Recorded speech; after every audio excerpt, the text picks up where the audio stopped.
Og karon guys, kana bitang mag-welding ta nga diretsoan na ra nga wala tay face shield, face mask. Mo ni ang may tabo biay guys kay ang usok sa electrode makapaklot na sa atong panit, murag maghulo ba. Murag halas nga nagpapalit ng balat. Kaya ganito yung nangyari, puti-puti sa ilong, dito sa sulang, sa pisngi, yun guys.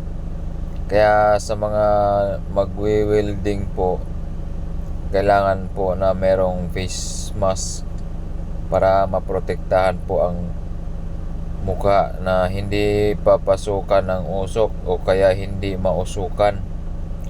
Yan nga po nangyari sa ilong ko dahil direkta lang ako nag-welding kaya hindi po ako nakapagsuot ng maskara, kaya ang usok po ay direktang lumalapat sa aking balat at ito po ang nangyari. At ito na po ang ating ginawa na winelding natin. Ito po ay scrap lang na mga bakal.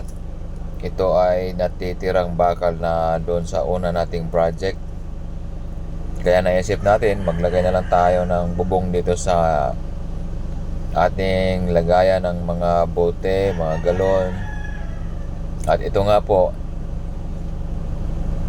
at kalahating araw po tayong gumawa dito kaya ang daming usok ang ating